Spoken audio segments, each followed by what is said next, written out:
오늘 하나님의 말씀은 사무엘상 7장 5절에서 17절입니다.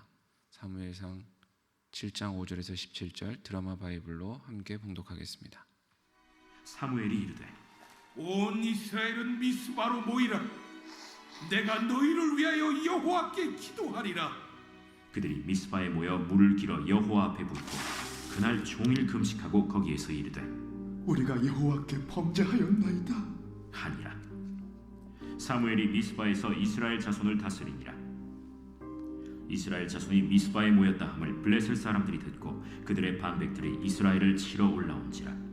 이스라엘 자손들이 듣고 블레셋 사람들을 두려워하여 이스라엘 자손이 사무엘에게 이르되 당신은 우리를 위하여 우리 하나님 여호와께 쉬지 말고 부르짖어 우리를 블레셋 사람들의 손에서 구원하시게 하소서 하니 사무엘이 젖 먹는 어린 양 하나를 가져다가 온전한 번제를 여호와께 드리고 이스라엘을 위하여 여호와께 부르짖으매 여호와께서 응답하셨더라. 사무엘이 번제를 드릴 때 블레셋 사람이 이스라엘과 싸우려고 가까이 오매 그날에 여호와께서 블레셋 사람에게 큰 우레를 발하여 그들을 어지럽게 하시니 그들이 이스라엘 앞에 패한지라. 이스라엘 사람들이 미스바에서 나가서 블레셋 사람들을 추격하여 벳갈 아래에 이르기까지 쳤더라. 사무엘이 돌을 취하여 미스바와 센 사이에 세워 이르되 여호와께서 여기까지 우리를 도우셨다 하고 그 이름을 에베네셀이라 하니라. 이에 블레셋 사람들이 굴복하여 다시는 이스라엘 지역 안에 들어오지 못하였으며 여호와의 손이 사무엘이 사는 날 동안에 블레셋 사람을 막으시매 블레셋 사람들이 이스라엘에게서 빼앗았던 성읍이 에그론부터 가드까지 이스라엘에게 회복되니 이스라엘이 그 사방 지역을 블레셋 사람들의 손에서 도로 찾았고 또 이스라엘과 아무리 사람 사이에 평화가 있었더라. 사무엘이 사는 날 동안에 이스라엘을 다스렸으되 해마다 베델과 길갈과 미스바로 순회하여 그 모든 곳에서 이스라엘을 다스렸고 라마로 돌아왔으니 이는 거기에 자기 집이 있음이니라. 거기서도 이스라엘을 다스렸으며 또 거기에 여호와를 위하여 제단을 쌓았더라. 아멘. 오늘 본문 말씀을 가지고 에베네셀 신앙이라는 제목으로 오늘 나누고자 합니다. 우리나라 사람들이 가장 존경하는 인물, 역사적 인물은 누구인지 아십니까? 바로 세종대왕입니다. 특히 그분이 창제하신 훈민정음에는 세종대왕님의 애민정신과 자주정신, 그리고 창조정신과 실용정신들이 담겨져 있습니다. 그리고 우리는 그분의 정신을 잊지 않고 기억하기 위해서 한글날도 정하고 또 우리나라 도심의 동상도 세우고 그분의 생일을 스승의 날이라 정하고 매년 지키고 있습니다. 모두가 그분의 업적과 정신을 사랑하고 존경하며 잊지 않기 위함입니다. 오늘 본문 말씀에 등장하는 사무엘도 같은 마음으로 에베네셀 돌을 세웠습니다. 이스라엘의 왕이신 하나님께서 행하신 일들에 대하여 감사하며 그 은혜를 잊지 않기 위해 세운 기념비입니다. 그런데 하나님께서는 오늘 본문을 통해서 그 기념비 사건에 대한 이야기를 통하여 우리에게 중요한 교훈과 복음을 주고 계십니다. 그것을 깨닫고 지혜와 복을 얻을 수 있기를 주님의 이름으로 간절히 축원합니다. 첫 번째입니다. 우리를 도우시는 하나님을 항상 기억해야 합니다. 오늘 본문에서 사무엘은 돌을 세우며 에베네셀이라는 이름을 지어 주었습니다. 에베네셀이라는 히브리어는 도움의 돌이라는 의미로 하나님께서 여기까지 도우셨음을 나타내기 위해서 지은 이름입니다.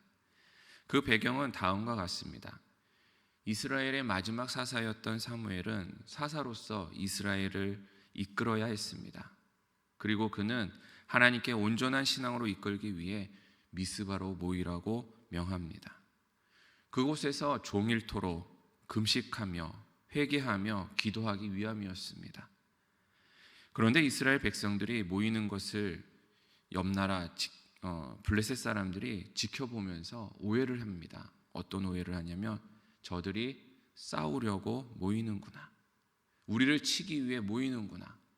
우리가 먼저 쳐야겠다라고 결정을 내리고 이스라엘 백성들을 치기 위해서 올라오는 것이었습니다. 이에 이스라엘 백성들은 놀랐고 사무엘에게 기도하기를 구합니다. 그렇게 사무엘이 번제를 드릴 때에 하나님께서는 응답하셨고 큰 우레를 발하여 블레셋 군사들을 물리칠 수 있게 하여 주셨습니다. 이렇게 승리를 취한 사무엘은 승리케 하신 하나님을 기념하기 위해서 돌을 세우고 그 이름을 에베네셀이다라고 지었습니다. 여기까지 우리를 도우셨다라는 것을 고백하기 위함입니다. 특히 돌을 세운 까닭은 세월의 풍파 속에서도 잊지 말고 우리를 도우신 하나님을 자손 대대로 기념하기 위함이었습니다. 그렇습니다. 사무엘은 돌을 세우며 이스라엘 백성들에게 우리를 도우시는 하나님을 잊지 말라라고 가르치고 있습니다. 그 어떤 상황 속에서도 아무리 시간이 지나더라도 하나님을 의심하지 말고 잊지 말고 그의 도우심을 구하라고 명령하고 있는 것입니다. 이것은 오늘날 우리에게도 동일하게 주어진 말씀이며 명령입니다. 바로 우리와 함께 하시며 우리를 도우시는 주님이 우리 안에 계시기 때문입니다. 예수님께서는 이와 관련해서 두 가지를 말씀하셨습니다. 한 가지는 우리와 영원히 함께 하시겠다고 약속하신 것이고, 또 한 가지는 보혜사 성령님을 보내주시겠다라고 약속하신 것입니다. 특히 요한복음 16장 7절에서는 이렇게 말씀하십니다. 그러나 내가 너희에게 실상을 말하노니 내가 떠나가는 것이 너희에게 유익하니라. 내가 떠나가지 아니하면 보혜사가 너희에게 오지 아니할 것이요 내가 가면 그를 너희에게 보내리라. 예수님께서는 승천하시면서 제자들에게 보혜사 성령님을 보내주셨습니다. 보혜사라는 말은 보호하시고 은혜 주시고 가르쳐 주시는 분이라는 의미입니다. 즉 우리와 함께 하시며 우리를 도우시는 분이십니다. 온전한 믿음을 지킬 수 있도록 악한 영들의 대적, 그들의 싸움에서 승리할 수 있도록 우리를 옆에서 지키시고 도와주시는 분이십니다. 바로 오늘 사무엘이 세웠던 에베네셀, 그 돌과 같이 우리의 에베네셀 주님이 되어주시는 것입니다. 예수님께서는 성령을 통해서 우리와 영원히 함께 하시며 우리를 도와주십니다. 온전한 믿음을 지킬 수 있도록, 우리가 사명 감당할 수 있도록 도와주십니다. 성도 여러분, 오늘 본문을 통해 주의 음성을 들으실 수 있기를 바랍니다. 우리가 절대로 잊지 말아야 할 것이 무엇인지 깨달으시기 바랍니다.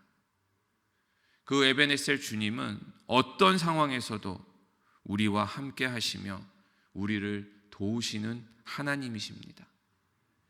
그 하나님이 바로 우리 안에 계시다라는 것을 잊지 말고 항상 바라보시는 저와 여러분들 될 수 있기를 바랍니다.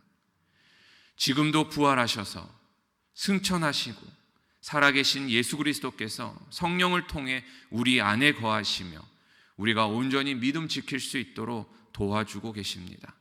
그 믿음이 우리의 위로가 되고 힘이 되기를 간절히 축원합니다. 두 번째로 에베네셀 주님은 우리에게 응답하십니다. 13절을 보면 사무엘이 사는 날 동안에 라고 말하고 있습니다. 이 말의 의미는 에베네셀 돌을 세운 사무엘이 사는 날 동안에, 즉 에베네셀 신앙을 붙들고 있는 동안에, 나와 함께 하시며 도우시는 하나님만 의지하는 동안에 라는 의미를 담고 있습니다.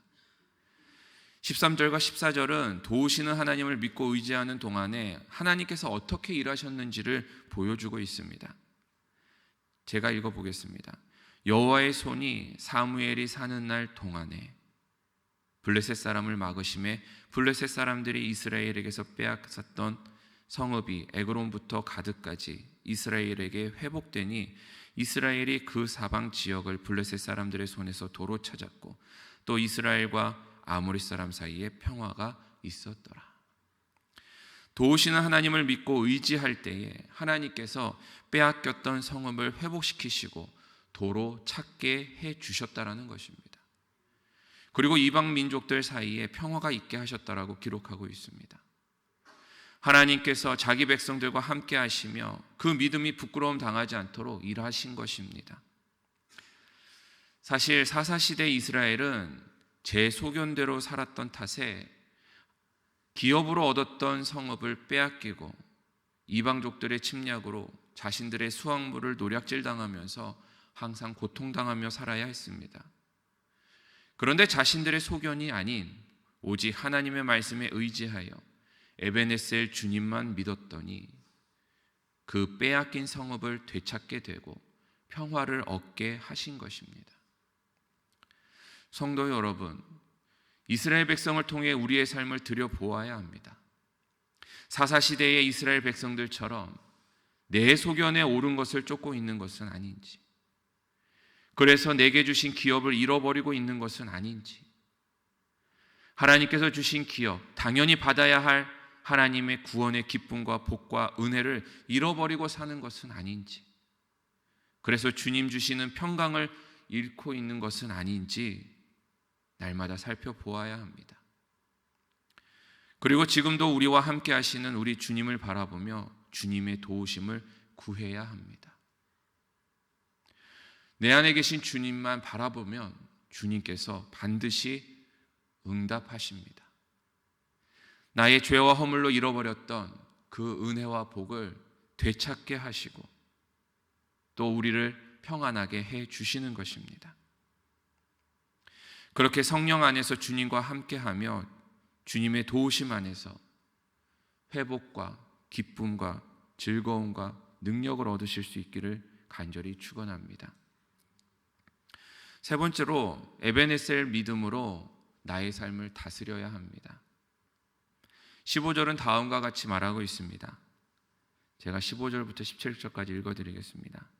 사무엘이 사는 날 동안에 이스라엘을 다스렸을 때 해마다 베델과 길갈과 미스바로 순회하며 그 모든 곳에서 이스라엘을 다스렸고 라마로 돌아왔으니 이는 거기에 자기 집이 있음이니라. 거기서도 이스라엘을 다스렸으며 또 거기에 여호와를 위하여 제단을 쌓았더라. 15절 말씀 역시 사무엘이 사는 날 동안에로 시작하고 있습니다. 그런데 사무엘이 사는 날 동안에 에베네셀 신앙을 가졌던 사무엘은 이스라엘을 다스렸다라고 말합니다. 그래서 해마다 순회하고 가는 곳마다 가르치고 예배하기를 쉬지 않았습니다. 심지어 그는 집에서도 다스렸다라고 합니다. 이것이 의미하는 것은 명확합니다. 바로 에베네셀 신앙을 가진 자들에게 온전히 자신의 삶을 에베네셀 신앙으로 다스려야 함을 말씀하고 계시는 겁니다. 즉 우리 안에 계신 예수 에베네셀의 주님께서 나의 삶을 다스리실 수 있도록 모든 것을 내어 드려야 한다는 것입니다. 우리의 삶에는 다양한 영역들이 있습니다.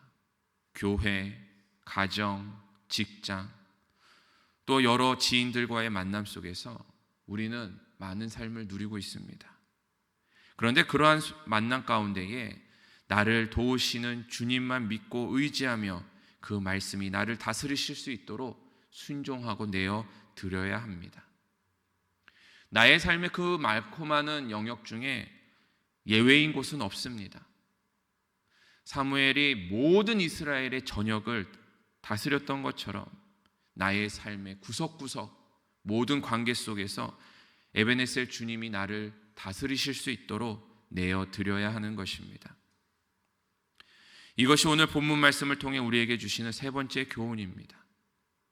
간절히 바라건대 믿음으로 우리의 삶을 주님께서 다스리실 수 있도록 모든 것을 내려놓는 저와 여러분 될 수 있기를 간절히 축원합니다. 말씀을 맺습니다. 오늘 우리는 에베네셀 신앙에 대해 함께 나누었습니다. 사무엘이 세운 에베네셀 돌은 단지 한 번의 승리를 기념하기 위한 매개물이 아니었습니다. 그것은 하나님이 여기까지 우리를 도우셨다라는 신앙 고백이었으며 우리가 매 순간 경험하는 하나님의 도우심을 잊지 말고 기억하려는 믿음의 표현이었습니다. 에베네셀 신앙은 단순히 과거의 승리만을 기억하려는 것이 아니라 지금 현재에도 그리고 앞으로도 우리와 함께 하시는 주님을 신뢰하고 의지하는 삶의 자세가 되어야 함을 우리에게 보여주고 있습니다. 예수님은 우리에게 보혜사 성령님을 보내주셨고 그 성령을 통해 영원히 우리와 함께 하시며 우리를 인도하고 보호하고 계십니다. 우리가 주님만 바라보고 의지할 때에 주님은 우리의 삶을 온전히 다스리시며 모든 상황 속에서 우리를 도우고 승리로 인도하십니다. 그래서 이스라엘 백성들이 경험한 것처럼 우리의 삶에 잃어버린 것들을 회복시켜 주시고 평강을 얻게 해 주실 줄 믿습니다.